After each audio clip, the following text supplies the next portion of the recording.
rero akura yumva ko gusa nk'abakobwa no kwitwara nk'abakobwa aribyo byiza kandi ari umuhungu.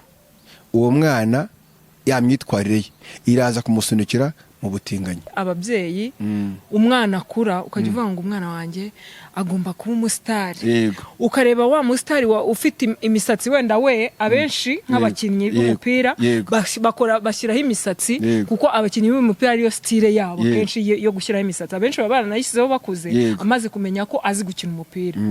Noneho wowe kuko ushaka ko umwana wawe yitirirwa Mbappe ugahita uvuga ati umwana wanjye agomba gukura bamusuka umwana bakamudefiriza utitaye utabanje ngo unakurikirana amakuru umenye ingaruka ziri muri biriya nibyo. Ubutinganyi turabukora bakaduha amafaranga arimo ubukene kuko abatinganyi bahunga menshi. Hari ababijyamo kubera ko bashakamo iki amafaranga, ariko hari n'abatangira kare ababyeyi barimo kubatoza mu buryo kubera ko abana bagusa nk'umukobwa sibyo none agakurana izo ngeso cyangwa se umuco wa gikobwa no gusa no kwitwara nk'abo bikaza kurangira abaye umutinganyi.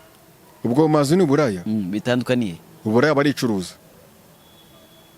Hanyuma ubwo mazi yari umuntu ushobora gusambana mu buryo budafite gahunda ariko atakiguzi. Muzi nufata umwana wawe ubwo atangira ko muhitabe ngo ngene ushirireho sibyo azageza imyaka 10 n'ingahe ngo itabi.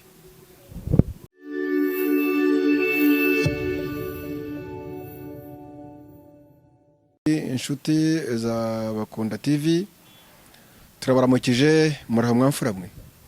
Uyu munsi turakora ikiganiro tuganire ku bijyanye n'uburere mu muryango wacu hanze ahangaha by'umwihariko ku bana n'ababyeyi. Genda bakurikiranye hanze hano nsanga ababyeyi barimo kugira uruhare runini mu gutoza abana babo uburaya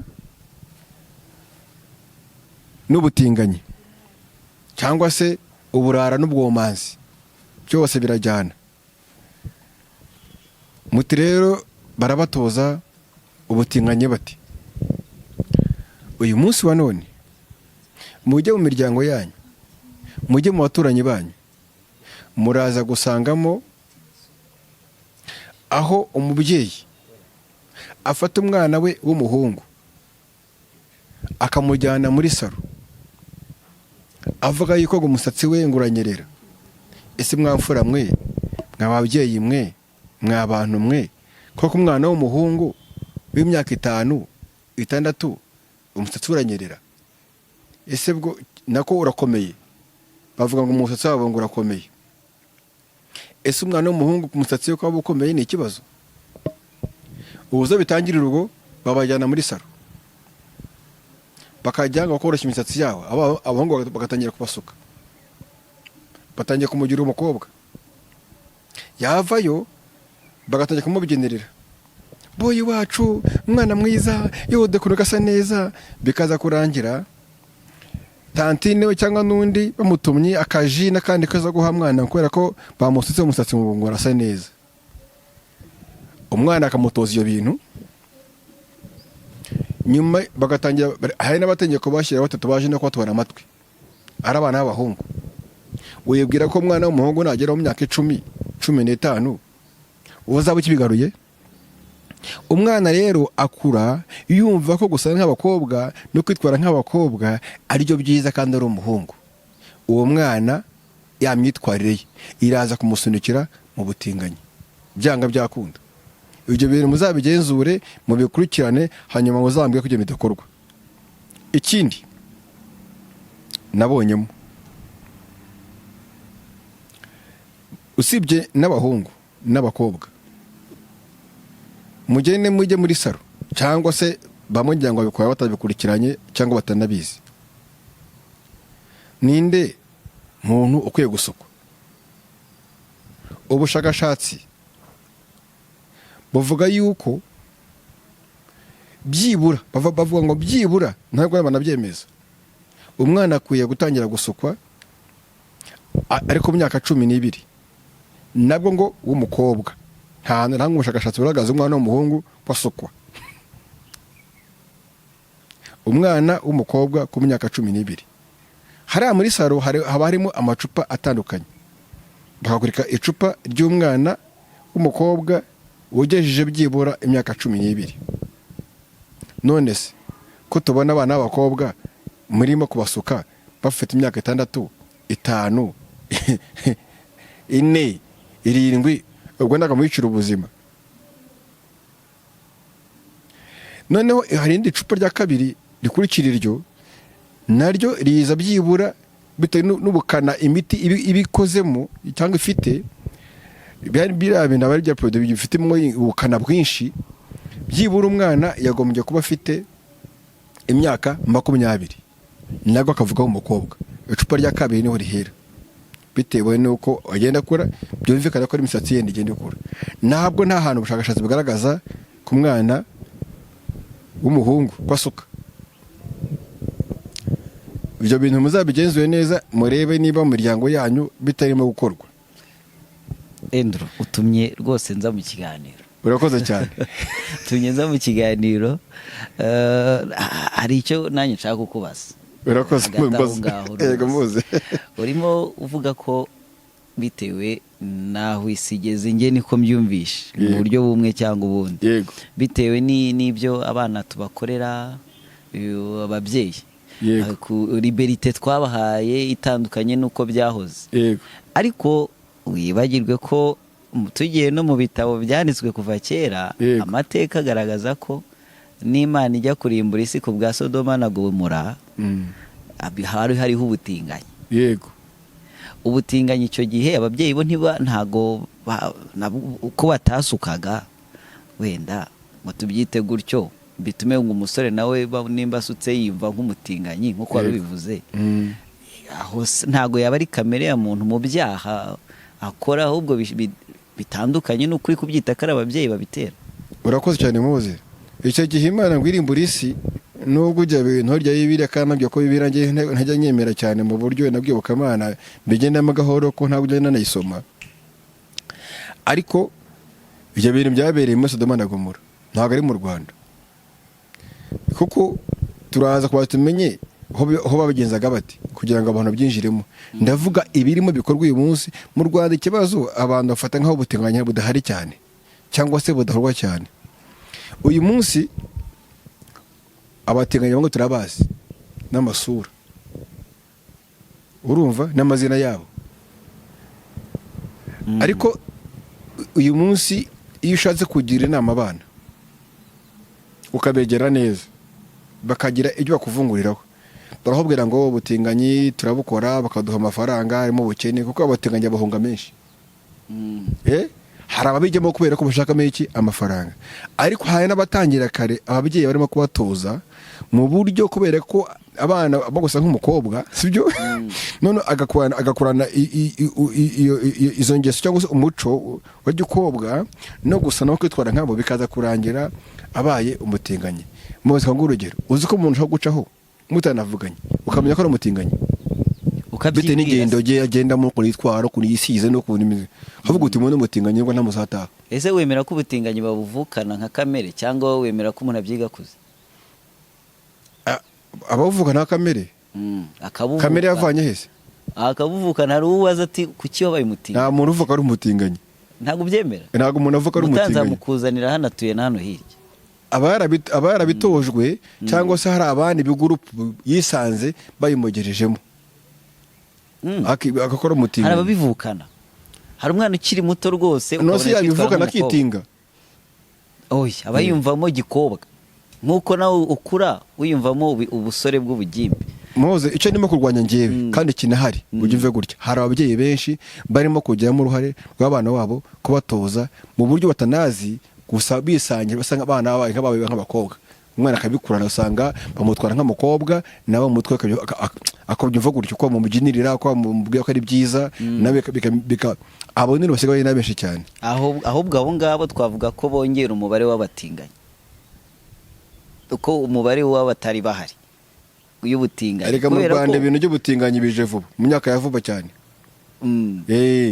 Mu Rwanda rwose byo kuva ko umuntu w'umugabo ajya kurongora mu kibuno cyangwa mu bunyo ye, yabona nshaka sisemi urumva ntabwo ngiye ibintu nimbizi bije vuba cyane mu Rwanda n'umwanda sibyo nibyo bazungu bazanye biriya bintu rero ni ingeso mbi rwose nta babitinye kwivuga rwose ni ingeso mbi urumva ariko nyine kuko abazungu bagenda baduzana umwanda wabo bose baturundamo tumo tugenda tubyakira mu ndi buryo ibyo rero ndaza gufatana no ku bakobwa rero nabo bagenda batozwa uburaya n'ababyeyi babo ibyo ntitubitindeho atangira kumwambika ubusa akanamubyinirira ko yambaye neza ko yambaye ubusa sibyo akatangira kumusiga inzara no kumusiga iminwa sibyo ari uruhinja ajya kugeza imyaka 15 azi neza ko abantu bakora kwisiga basohotse kandi bagiye ahantu haheye aho bagira urumva nawe sibyo umwana kumusunikira muri ibyo bintu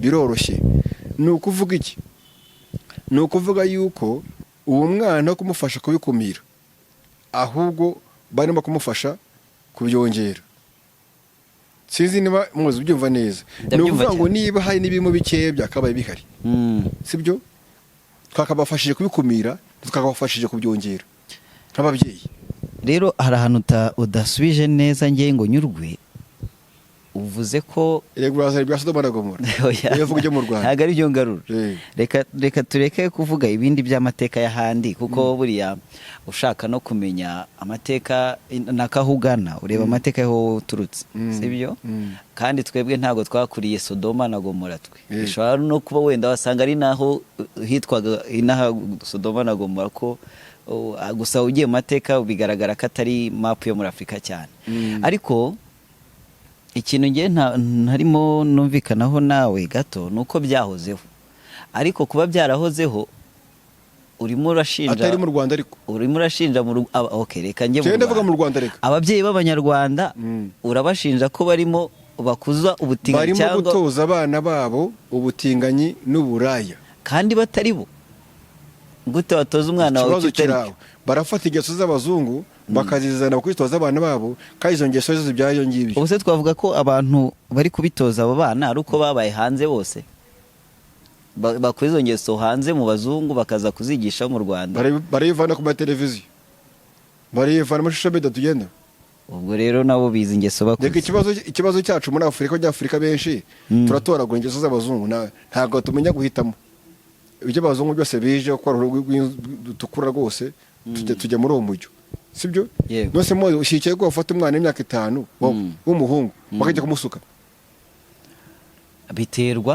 biterwa n'iki biterwa wenda naruko umumaro cyako ndi umustar sibyo cyangwa nkunda fashion reka tureke kubyita ubustar kuko ubustar buratandukanye wowe mubyeyi yego ngiye mubyeyi nshaka kuba mu mwuga wanjye nkora fashion ibyerekana mideli yego hanyuma nkaba urumva hari style zitandukanye ushobora gushyira ku mutwe umwana w'umuhungu wawe mu myaka 5 3 utangiye kumujyana muri salon amusuke cyane nimba mbona afite karakteri nk'izanjye mbona nawe bagomba kuba waje neza cyane afite karakteri nk'izawe ko mba nari ibyaye bivuze ngo nawe niba nawe uri cyo mazi ngo nawe ragiye oya kandi ubwo sibwo kandi uri kubyitiranya kandi ntabwo ndimo kubyitiranya ubwo ntukiye umwuga Moze wibwira ko umwana watangiye guswa wibwira ko umwana watangiye guswa imyaka 5 w'umuhungu mu myaka 20 umusatsi zawe umeze gute azaba yarakuje ashobora no gukura akabikuraho cyangwa akabona n'akazi katamwemerera gusuka ariko wemera ko gutoza ikintu abantu bagifata birashoboka wemeje mu gutoza nivuga ngo uko mutoza birashoboka ko yabikura akanabyanga ariko abenshi bigendera ko ese ukeka ko harushaho kugendera ko atari muri uwo murongo wawe ikindi none se wemera ko hari abasuka abo bana bakiri bato muri iyo myaka navuze b'abahungu yego n'abakobwa ndetse b'abakobwa none se ko ubushakashatsi buvuga yuko udakwiye gusuka umwana mbere y'imyaka 12 uwo muhungu cyangwa umukobwa wese wari wese yego uyu mukobwa agomba gusa neza nakubwiye ngo jya muri salo wowe jya muri salo kuri nanga genda unacuza amavuta ugende bayaguhe usomeho unabaze n'amakuru yayo amavuta gusuka byagombye gutangira ku mwana ufite imyaka ingahe nta mwana n'umwe ukwiye gusuka mbere y'imyaka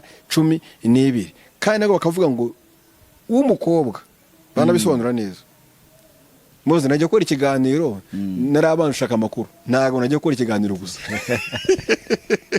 yego sibyo ariko rero ntago tuzanye ibiganiro hano ngo dupfe ko kwitira abantu ari ikintu bwemeranye nanjyeho yego uburaya bwahozeho yego ahubwo vuga ngo bishobora kuba biri kwiyongera bitewe n'imico mishyashya ababyeyi b'abanyarwanda bari kwadopta bakuye hanze bitewe na modern world isi tugezemo. Mose ntago uburaya bwahozeho wakuze mu busore bwawe nta ndaya uzi muri karitsiye yari ihari. Iyo tuvuze ngo uburaya ntibwahozeho wumva iki? Ni ukuvuga yuko ubundi inyito y'uburaya yaje na nyuma imaze kuhagera nibwo byahindutse. Ntibavuga bavugaga gute? Ubundi imbere yavugaga ubwomanzi sibyo nta kiguzi cyajyagamo. Uyu munsi iyo tuvuze uburaya wumva amafaranga. Ese ubundi endo mu kuryama cyangwa se mu busambanyi burimo amafaranga. Ubwomanzi n'uburaya biratandukanye? Ubwomanzi n'uburaya bitandukaniye. Uburaya baricuruza. Hanyuma ubwomanzi yari umuntu ushobora gusambana mu buryo budafite gahunda ariko atakiguzi. Ubwo bivuze ngo rero kera hahozeho ubwomanzi ntabwo ari uburaya. Ariko rero hari abantu bashobora kubikwemeza neza ko ese Mose erega ushobora kudatanga amafaranga agatanga ikindi kiguzi kugira ryamane n'umuntu. Mose ubyumve neza nuko tuyifata ibintu bibiri tukabihuza mu kintu kimwe ariko bisenguye neza wasanga atari kimwe. Urugero abantu bombi babiri basambanye umwe yasajya amafaranga undi muntu yasambanye yajyamanye undi muntu bumvikanye bakundana nubwo bateramya batashingiranywe. Abo bantu ni bamwe umuntu n'umukobwa cyangwa se umuntu n'umukobwa n'undi musore barakundana ariko ntago barajya mu muryango yabo ntibarashakana ariko bariyiba bakagenda akabikora sibyo bagasambana. Yego niko tubyita. Ariko hari undi wasambanye n'uyu sambanye n'uriya ku munsi asambanye n'abantu batatu bagashaka amafaranga bakanacirikanya. Abo bantu bashyira mu kategori zimwe. Ariko icyo bahuriyeho cyose kitarusanye nuko basambanye. Sibyo ngibyo cyo nicyo bahuriyeho. Ibyo nibyo n'undi tukoresha ijambo kurya mwese mwariye ariko umuntu wariye ubugari sibyo niwe ari igitoki bose ntabwo baye ibiryo bimwe. Ariko rero buriya ntago ndanyurwa ngewe uraza simbizi ndaza kumenya ukundi kuntu ubitekereza. Ushobora kuba ufite point y'ahantu ushaka kugwisha. Ndashaka ushoganisha ndashaka yuko nubwo tuzi neza ko ibyo bintu bihari mu Rwanda harimo buraya cyangwa se harimo n'ubutinganyi. Yego nk'ababyeyi nk'abantu bakuru twagombye kuba ari twebwe dufite gufata iya mbere mu gufatanya ndetse n'inzego zibishinzwe zibihemberwa kugira ngo turwanye ibyo bintu. None igitangaje ni uko usanga ahubwo natwe mu miryango yacu mu bana batoya hari ibintu dukora bito bizabasunikira muri ibyo bintu nimara gusa nk'abakuze. Reka umwana w'imyaka 5 cyangwa 10 ntabwo asambana ntabajya mu buraya ariko bwa buntu buto tujya tubyinirira bizamukururira kujya mu buraya. Reka nkubwire niyo bwaho usangwe bwarabaho cyangwa bunahari mu myaka yashize ariko umuvuduko ntabwo ngana n'uyu munsi. Uyu munsi umuntu yakora ubutinganya akabishyira ku mugaragaro. Kera nabikuraga arabishaka ku buryo bitanamenyekana neza cyane.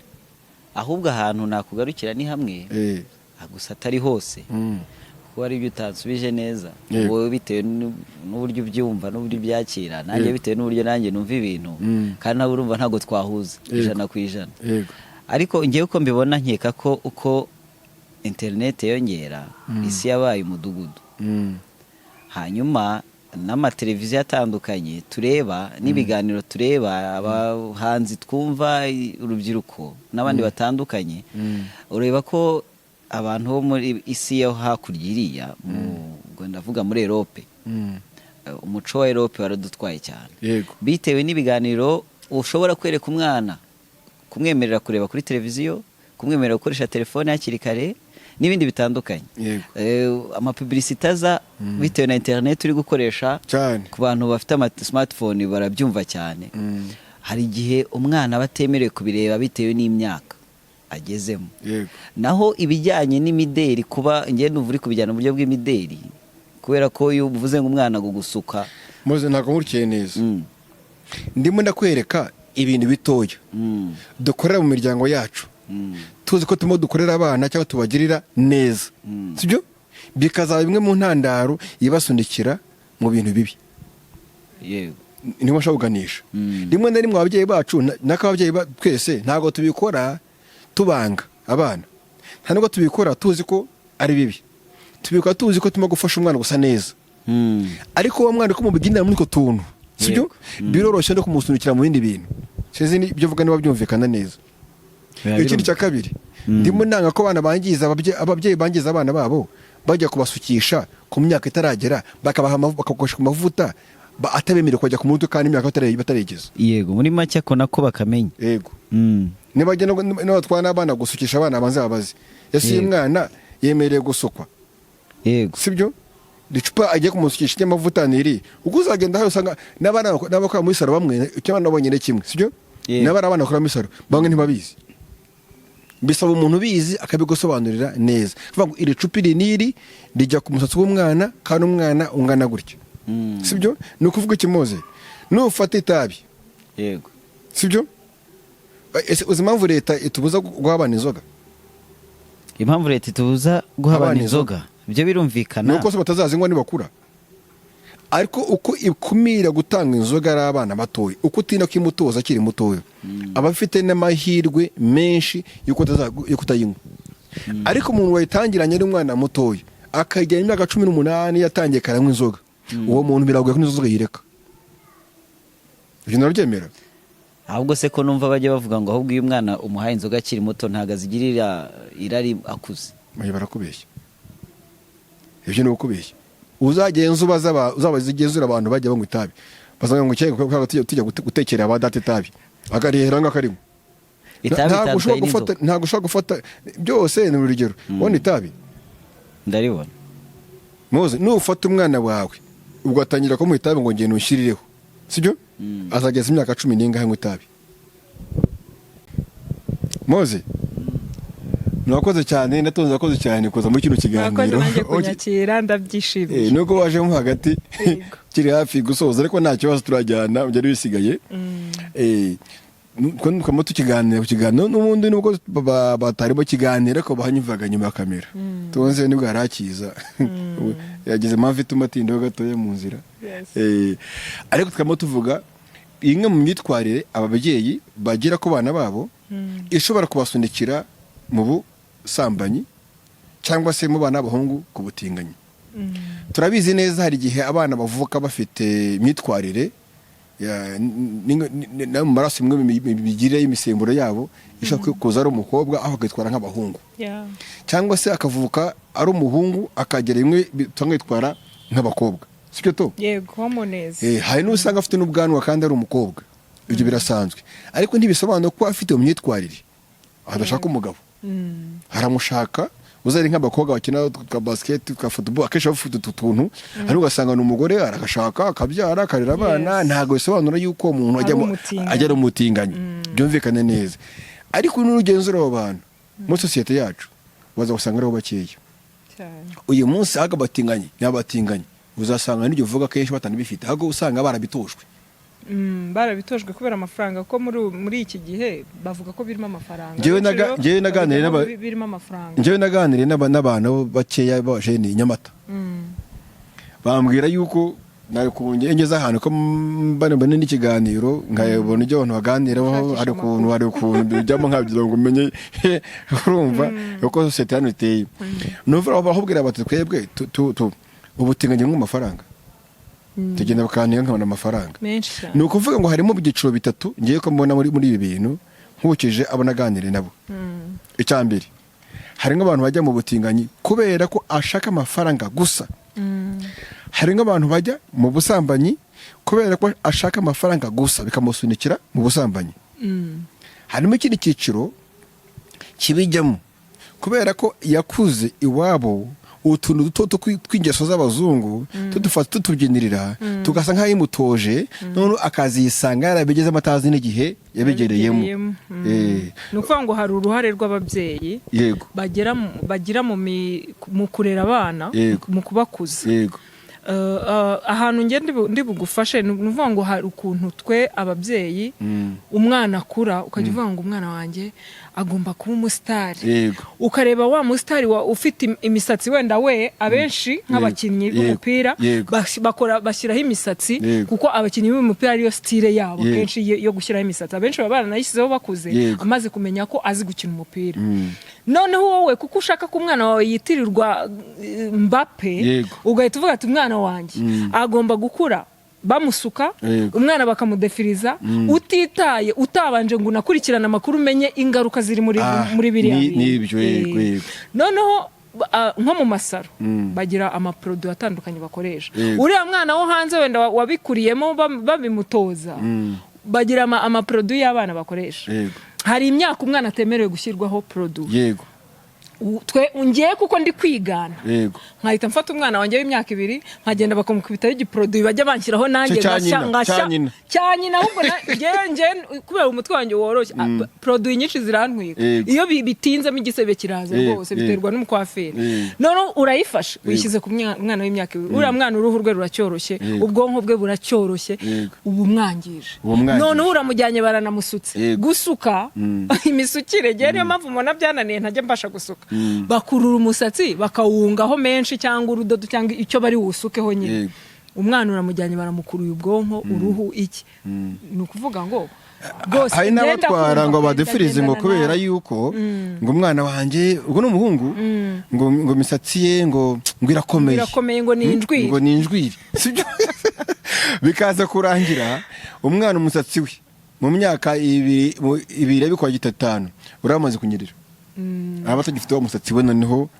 wanyawo uwo mwana kwimusunikiramo uzikivamo uyu mwana mutangiye kumugira umukobwa kumubyinira nk'umukobwa kumutora nk'umukobwa mushyiraho ibintu by'abakobwa abana mikatse nabo bigana bose batanyene kumutekera abakobwa ikivamo bitangira ko wa mwana ko nawe kubihunga akasha gukina n'abakobwa gusa kuko bimutera ipfunwe ko mwe n'abagenzi babo ngo musereza bamubona nk'umukobwa none akisanga mu bahungu ntahari none akajya agashaka kwiyegereza abakobwa cyane kuko bona ari bafite ibintu. Noneho mu myaka 12 y'abakobwa baba batangiye kubatereta cyane birangira nawe abona aho guteretwa ari byo byiza uwo mwana agiye kuba umutinganyi direct abivanye kuri inde kandi ku mubyeyi kandi umubyeyi yabikoze nta atabizi yego ntago turimo gushaka gusenya ababyeyi ngo ntago murera ngo ntimugera mute ariko twakwibukiranye yego niba twafashe umwanya yenda wo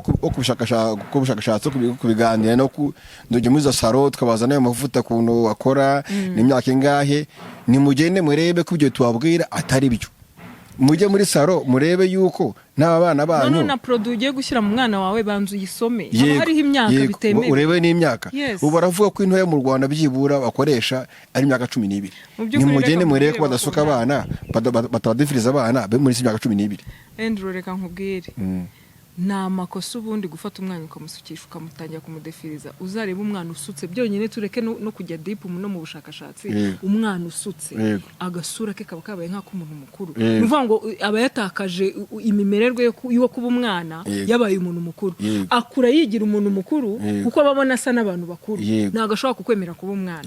Rero dukwiye kubyitondera kuko umwana iyo akuze yangiza akaguhinduka nyamara ari we wabigizemo uruhare ugatangira kuvuga ngo umwana wanjye yarananiye ari we wabigizemo uruhare kuko umwana igiti kigororwa kikiri gito. None se wowe umwana akana k'agakobwa gatoya uragenda kakambika akantu gatoya yakambara utimubwire inyonganyonge mukuba amashyi mukamubyinira cyane sibyo akishima ukayimukorera umwana akazi imyaka 12 umukobwa abageze muri ya myaka waramwiretse ko kwambara ubusa ari byo byiza ahubwo biruta yakambara imyenda yikwije nuko mamashi none ukamukomera amashyi umwekare ko ni mwiza ukanamufata ukanapostinga ko kana kawe gasa neza yambara ugatanya kwimubuza kandi ari mutoje mbere ikibazo n'umwana cyangwa ikibazo n'umubyeyi ababyeyi rero nkuguje kuri tukiye kwisubiraho dukwiye kwisubiraho, dukwiye gutekereza ibyo dushaka. Niba ushaka kurera umwana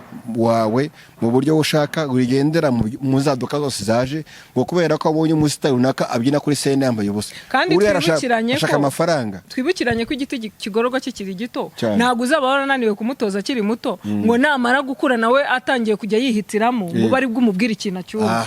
Ntabwo bishoboka. Niyo mpamvu kandi uzi igitangaje, usanga ababyeyi benshi bakora ibyo bintu batarabikuriyemo. Bo baba batarabikuriye, usanga akuriye mu nka, yakuriye njyare w'abahinga, cyangwa nawe yambara akikwiza, ariko umwana wawe ukumva ko we agomba kwambara ibyo abonye. Ubwo rero umenya ko umwana urimo kumusunikira mu kumutoza mu ngeso mbi zirimo uburaya, sibyo? Kuko umuntu yambaye ubusa akiha abasore bari hanze ngaho yabonye umwana wambaye gutyo, biborohera mu gushaka uburyo bamutereta no kumushyira muri bya bintu bashaka. Bitavuze ko n'abandi batabikora, ariko byibura wagerageza ukumira, ntabwo waba umusemburo kugira ngo wa mwana imusunikiremo. Ntabwo imbaraga yanabijyanamo atarabikuriyemo, imbaraga bijyanamo akuze ziba zitandukanye n'izo abijyanamo yarabikuriyemo, biramworohera. Ikindi abantu bagomba kumenya hano hanze, ntabwo abana bavuka bafite imyitwarire y'abahungu ari abakobwa, cyangwa se abana bavuka bafite imyitwarire y'abakobwa ari abahungu, ntabwo abo bantu bose ari abatinganyi. Iyo tuvuze abatinganyi turavuga ababikora, ni ukuvuga ngo ubutinganyi turavuga abaryamana bahuje ibitsina, kandi mu Rwanda bimaze kuba ingeso, imaze kuba byinshi. Uzamakanya azaze bimwereke. Ariko ibyo uvuga ni ukuri, njye ndemeranywa nawe, kuko umwana ashobora kuvukana hormones ari umukobwa, hormones ziwe zikaza ari iz'abahungu, ariko yakura akageraho. Njye mfite urugero rw'abantu benshi, ahubwo umufasha kumuganiriza nk'umubyeyi, ugenda umutoza uko bamutoza, bamubwira bati wowe nturi umukobwa uri umuhungu, ntugakore iyi mirimo ugira gutyo, kuko babona nyine yavukanye izo hormones, agakura akagera akaba umuntu w'umugabo kandi yakoranye amahormone. Yagenda mu muhanda akabibona ko bifite, ntabwo rero ashobora kuba umutinganyi. Abenshi babijyamo ari ubucuruzi, kubera ko yanakuze abibona, noneho barangiza agatangira kwatira ba bahungu bagenzi be, kuko yakuze umudefiriza, akura umusuka, ahita yatira ba bahungu bagenzi bakisanga nawe muri icyo cyiciro. Ubutinganyi buri mu byiciro bitatu nkora bivuze. Hari abijyamo kubera ko bashaka amafaranga, yego, uyu munsi ni nabo basigaye ari benshi. Abana ntibashaka kuvunika gukoresha imbaraga nyinshi, ashaka kubona amafaranga y'ucyo, akeneye imodoka nziza, ikintu bigaragara neza, inzira imworoheye niyo ubutinganyi. Akajyamo akabikuramo, akava no muri izo ndwara, naho za ndwara zandurira mu mibonano mpuzabitsina nazo bazanduriramo. Hanyuma aho ikindi cyiciro cya mbere. Icyiciro cya kabiri kindi kiri mu bantu bamaze nk'abatinganyi, ni ba bandi twavuze babisunikiwemo n'ababyeyi babo batazi igihe babitangiriye, bakabitangira ari mutoya, agakura umwana yisanze agomba kuba nk'umukobwa cyangwa nk'umuhungu, akisanga azi inshuti ze, bikarangira agiye muri ibyo bintu, kubera ko yatindanye n'abana badahuje igitsina. Yego. Noneho rero hakabaho n'ikindi cyiciro cya gatatu navuga, gishobora bashaka kubonekamo ariko ku gipimo gito cyane. Ba bandi bashaka kuvuka nyine karemano yabo, nawe bishaka musunikirayo, ariko abo ngabo nibo bake cyane mu batinganye bari hanze ahangaha. Ikindi iyo umufatiranye ukamutoza, abivamo uwo nguwo abivamo rwose cyane. Rero ufite bavandimwe rwose, babyeyi, mwegera abana banyu. Kandi ikindi, ingeso z'abazungu watuzana zose, niba ugiye gutoza umwana ikintu runaka, wireba rwose kuri social media, wireba amateleviziyo, bushyuhe, ubusare, abantu mutobora abana amatwi bakira abana batoya. Ese mutoboye akazamo kanseri ejo umubwira ngo iki? Ese mutoboye ejo akabyimba ugasanga agize ubusembwa, umubwira ngo cyangwa mutoya akiri mutoya. Ese mutoboye agakwata bishakawe, muzajya nibaza uvuga ati waramemukiye. Ni byiza ko umwana rimwe na rimwe hari n'ibyo akamukoreye ko nawe yarabanje kwisabira, akikakura, akafataho umwanzuro, bitari ngombwa kandi bidafite n'icyo bimwaje ku muntu. Ubwo rero dukwiye kujya mu bushobozi mu kurera abana bacu, ntidukomeze kurera abana mu bintu bibasunikira mu ngeso mbi z'ubutinganyi n'ubusambanyi.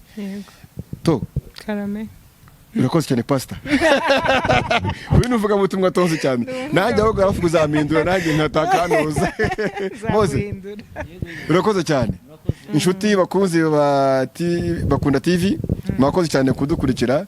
kandi ikiganiro twabahaye mu gihe cyo tubwira mu biganira hanyuma kugira ngo inama zanyu tuzihereyeho ejo tubaye ikindi kiganiro kiza kurutaho. Natwe nsubanga bunene dufite tuba twagiye gushaka ayo makuru tukababwira ibyo twavanye mu makuru, ariko nawe mwaduha yandi twayubakiraho niba uyafite abandi batazi kugira ngo twubake umuryango muzima. Murakoze cyane, muragahorana u Rwanda.